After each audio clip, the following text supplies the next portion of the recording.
Rinitis no solamente es estornudar y estar con mocos, ¿sí? Entonces, la rinitis en general tiene muchas implicaciones. Muchas gracias. La rinitis en general tiene muchas implicaciones para el paciente. Es una causa muy frecuente de consulta, es una causa muy frecuente de ausentismo laboral y de ausentismo escolar y de hígado, ¿sí? Todavía las personas que están laborando pues a veces se acostumbran a vivir con eso y trabajan igual en esas condiciones, pero bastante ausentismo escolar relacionado con eso. Imagínense que ese tipo llegue a visitarlo a ustedes y va con el pañuelo en la mano y la nariz así, ¿ustedes lo saludarían? ¿No? Pues imagínense lo que significa para un paciente estar en estas condiciones en una vida social terrible, ¿no? Entonces, ni se diga un tipo de esos que a uno le guste de mujer, terrible, en realidad sé que ese tipo a uno le vaya a acercar un poquito, ¿verdad? Entonces, las implicaciones para un paciente con rinitis son en todos los niveles, ¿sí?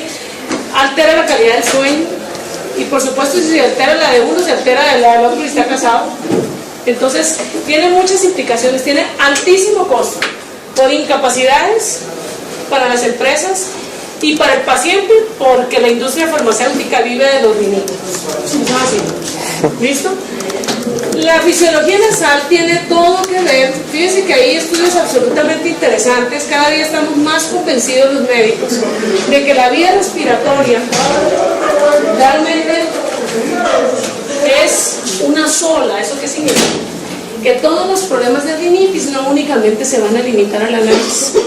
El paciente que tiene problemas alérgicos, cuando estamos hablando de rinitis alérgica, puede tener repercusiones a nivel bronquial, a nivel oftálmico, a nivel de piel. Entonces, ¿eso qué quiere decir? Que un paciente que tiene un problema nasal puede terminar también con problemas de tipo bronquial. Entonces, la nariz en general sirve, sí, es decir, tiene la función nasal, tiene implicaciones. Una buena ventilación nasal tiene tanto que ver con la función pulmonar, que los niños que por nacimiento, digamos que por una posición anómala intrauterina, terminan con una desviación septal adquirida en el nacimiento, que nacen con malformaciones craneofaciales, terminan con un hemitórax del lado de la desviación, creciendo mucho menos en comparación con el del otro lado. Así es la importancia de esa relación. ¿Listo?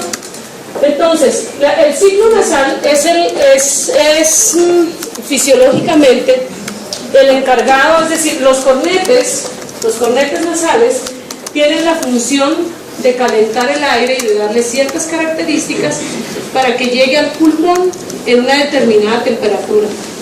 Entonces los cornetes van a crecer o se van a hacer pequeños de acuerdo a las características ambientales, ¿sí? El ciclo nasal también es el causante de que uno cuando esté dormido haga los cambios de posición. Es decir, cuando los cornetes, hay un cornete que ustedes cuando empiezan a hacer rinoscopias siempre van a ver un cornete más grande. Y si ese mismo paciente ustedes lo revisan 4 horas después, ese cornete que estaba grande es el pequeño y el que crece es el del lado contrario. Entonces, el ciclo nasal es el causante de que uno haga los cambios al dormir. ¿Sí? Para que vean, es súper interesante leer sobre la fisiología por eso. Reflejos nasales, es decir, tú a un paciente le tocas la mucosa nasal o eres brusco en una manipulación nasal y el paciente puede tener una alteración en el ritmo cardíaco. Es decir, todo está relacionado, es decir, digamos como funciona como una sola unidad.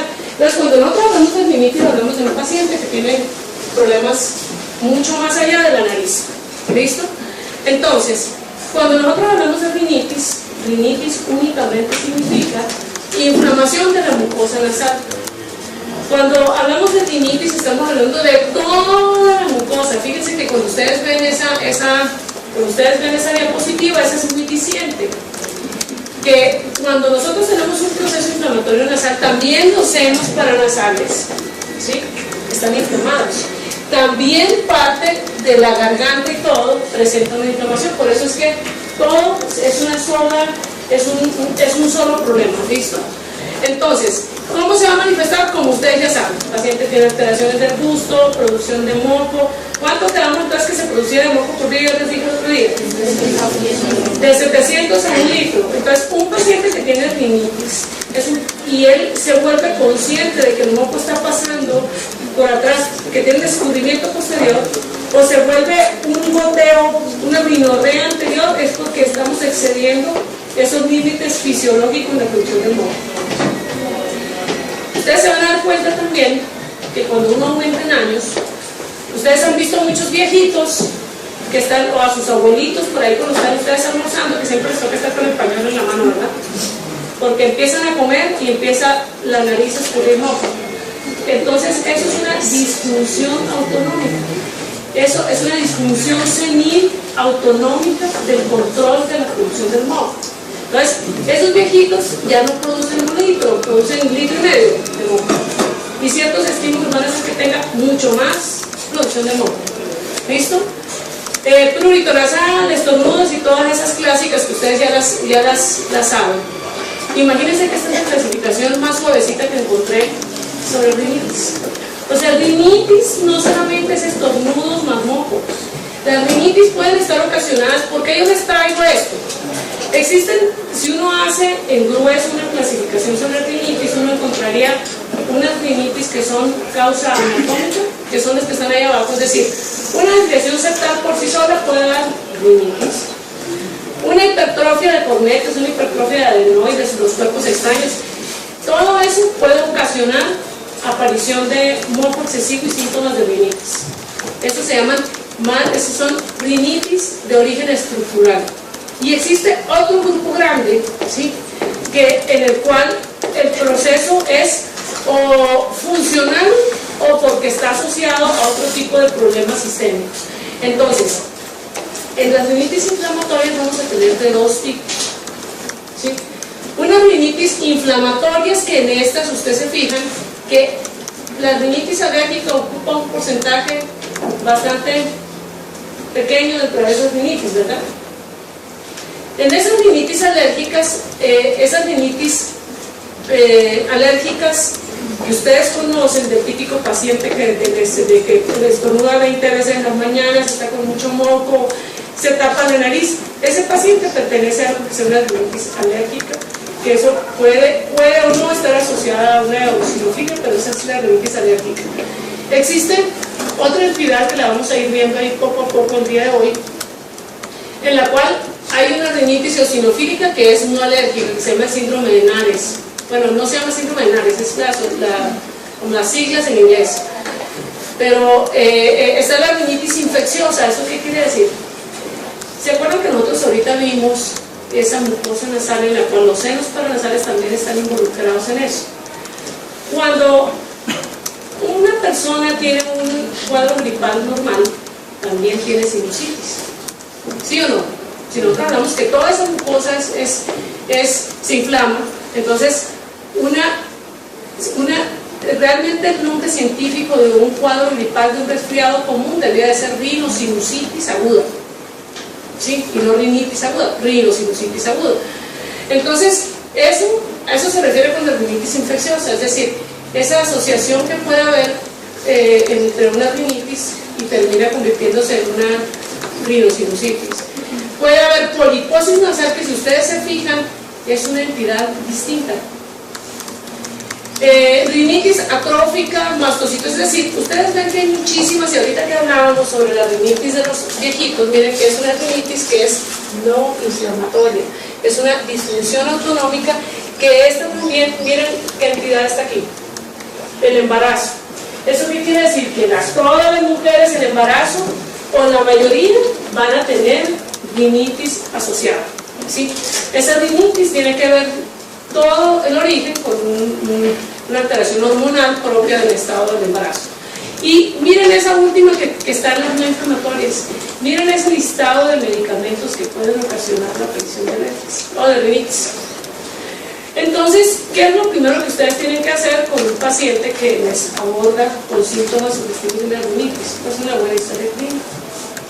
En esa buena historia clínica ustedes tienen que tener presente que existen medicamentos que pueden ocasionar por sí mismo rinitis.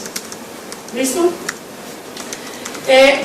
Devuélvete esta. Quiero que vean eso, lo que dice ahí al final sobre medicación. La cocaína, que es bastante común, es una de las causantes más importantes de la rinitis atrófica y de muchos tipos de rinitis. El paciente que utiliza cotidianamente cocaína termina con una perforación septal. ¿Sí? Entonces, cuando ustedes les lleguen un paciente que tenga una perforación septal sin antecedente de ningún trauma, sin antecedente de cirugía, antes que pensar en otra cosa, pregunten el uso de cocaína. Y si el paciente dice que no, pues uno tiene que creerle, ¿no? Ya sería empezar a buscar otras causas de esa perforación, pero quiero que no se les olvide eso. ¿Listo? Bueno, entonces, así más o menos, digamos que en general también existen muchas enfermedades en las cuales van a ir acompañadas en todos sus síntomas, es sintomatología de problemas nasales. ¿Listo? Volvemos a lo mismo, es decir, miren por ejemplo aquí lo que hablábamos, es decir, ¿se acuerdan cuando vimos sobre sinusitis que habíamos hablado ya sobre la fibrosis quística? Entonces, va a haber mucho el síndrome de Cartagena, también ya lo habíamos tocado cuando vimos sinusitis. El lupus, la artritis reumatoidea y todas las enfermedades de tipo autoinmune puede ocasionar una rinitis seca. El paciente puede terminar con una perforación septal. Entonces, segunda causa de perforación septal espontánea, enfermedades autoinmunes. ¿Cuál fue la primera? El uso de cocaína. ¿Listo? Y por supuesto SIDA, todos los demás. La enfermedad, la granulomatosis de Wegener, creo que ahorita vamos a ver, pertenece a las rinitis crónicas, lo mismo que la sarcoidosis. Existen entidades que son rinitis crónicas, que no son esas rinitis que ustedes ven, ¿sí? ¿Cuándo vamos a pensar en eso? Ahorita que avancemos, les voy a decir qué características tiene que tener eso. Bueno, esto es lo que hablábamos ahorita sobre el síndrome de Nares, que realmente no es síndrome de Nares, porque Nares es decir, Nares es como la abreviatura, eso que están viendo ahí abajo, que es, digamos que en general así se conoce. Esta es una entidad en la cual el paciente tiene muchos síntomas sugestivos de un proceso alérgico, pero la característica principal es que van a tener eosinófilos en moco nasal. Digamos que esta es la única razón por la cual, cuando uno sospecha esta entidad, en que el pedir eosinófilos en moco nasal tiene utilidad. Porque se abusa mucho de este estudio, sobre todo en ciertas especialidades que no voy a decir, porque las tengo este año, ¿sí? Este semestre. Pero los eosinófilos en moco nasal únicamente sirven cuando uno está pensando en este síndrome. ¿Listo? Entonces, ¿qué diferencia tiene con una rinitis alérgica? Que la IgE aquí está, normal. Entonces, ¿qué características tiene? Un paciente rinítico, en el cual nosotros lo estudiamos y le solicitamos su IgE y está completamente normal. Se le manda eosinófilos en moco nasal y puede tener aparición de eosinofilia en todas las secreciones, todo el moco. ¿Qué tiene de especial esto? Que este es el síndrome que se asocia siempre por historia clínica a alergia a la aspirina y aparición de poliposis nasal. ¿Listo? Y también a asma bronquial. Es decir, son muchas entidades juntas que nos van a conformar ese síndrome, ¿sí? Y que tiene como característica principal eosinófilos en moco nasal, eosinófilos en las secreciones con una IgE normal. ¿Listo? Bueno, la rinitis no alérgica es lo que habíamos hablado, que existen muchas causas para esa aparición de síntomas. Entre ellos, es muy común que los pacientes o mucho médico le digan, no, es que usted es alérgico al frío. Pues obviamente uno no puede ser alérgico al frío. Si uno es estricto, eso no es un alergeno. Pero, ¿qué sucede con esos pacientes? Esos pacientes, cuando se exponen a los cambios de temperatura, se desencadena una serie de eventos que van a ocasionar rinorrea y disfunción nasal. pero está más en relación con la fisiología que habíamos hablado ahora.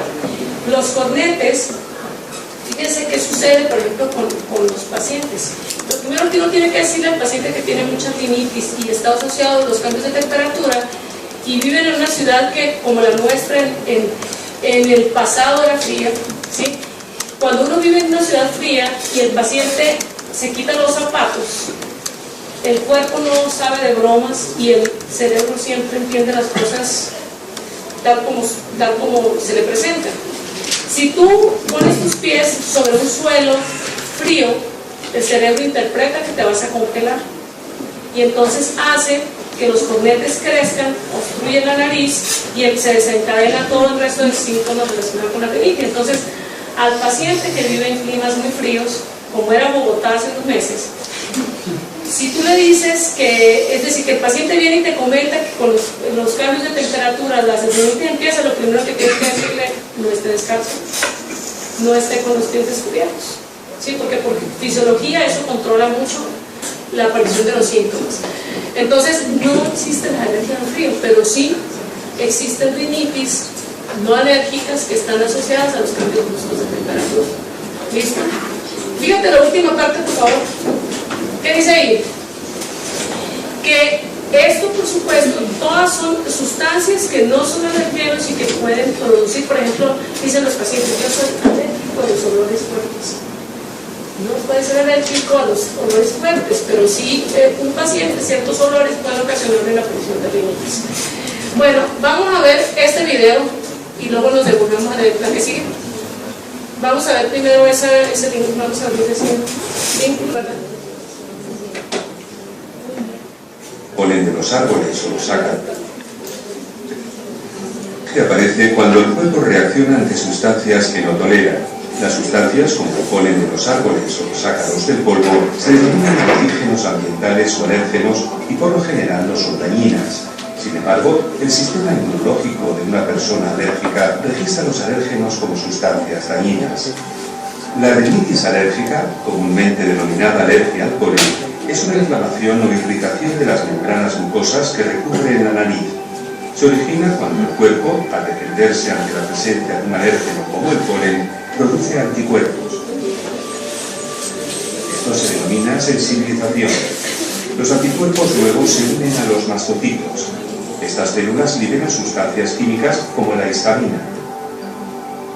La unión dilata los vasos sanguíneos de la nariz e inflama las membranas mucosas, por lo que aparecen los síntomas comunes de alergia. El mejor tratamiento es evitar el alérgeno. Cuando no es posible, los medicamentos generalmente pueden controlar los síntomas de una reacción.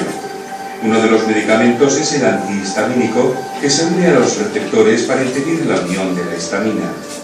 Otros medicamentos comprenden los descongestivos, los corticosteroides y la inmunoterapia. Dado que cada individuo es único, no existe un tratamiento estándar para la rinitis alérgica. Listo, bueno, entonces realmente eso era como para que ustedes se dieran una idea, ¿sí? Es decir, esas son las características clínicas de estamos hablando propiamente de la rinitis alérgica, ¿no? Entonces, en esta va a estar caracterizada, esa es la típica rinitis que todo el mundo conoce, es decir, estornudo, rinorrea, prurito nasal, prurito oftálmico. En esta cada paciente va a tener una diferente presentación y una diferente forma de responder a cada uno de los tratamientos.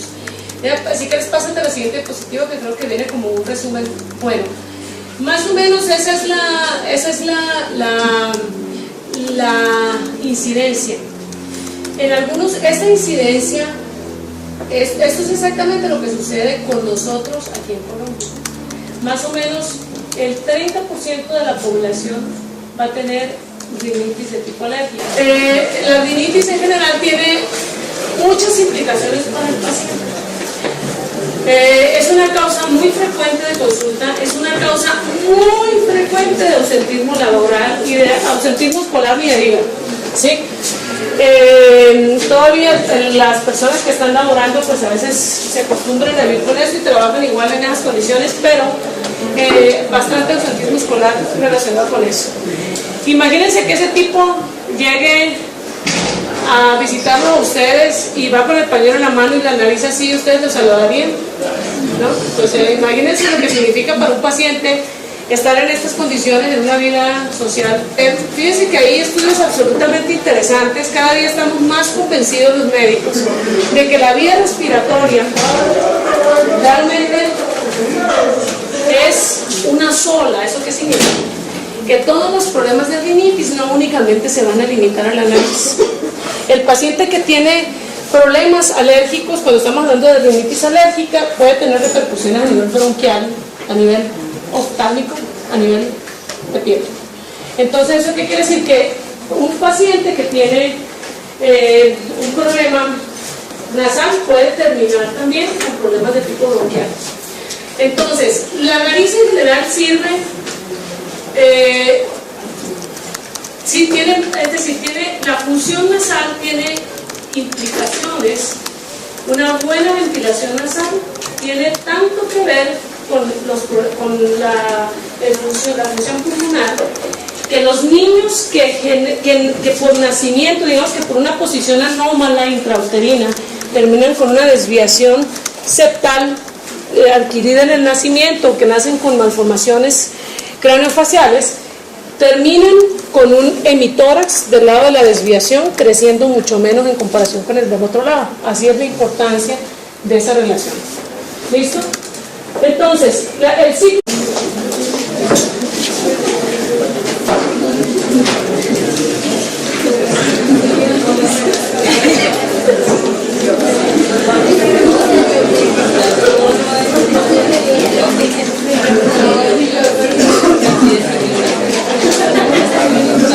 Bueno, entonces, rinitis como tal, digamos que esta charla tiene como la finalidad de que ustedes vean que rinitis no solamente es estornudar y estar como, ¿sí? Entonces, la rinitis en general tiene muchas implicaciones. Muchas gracias. Terrible, ¿no? Entonces, ni se diga un tipo de esos que a uno le guste de mujer, terrible, en realidad hace que ese tipo a uno le vaya a acercar un poquito, ¿verdad? Entonces, las implicaciones para un paciente con rinitis son en todos los niveles, ¿sí?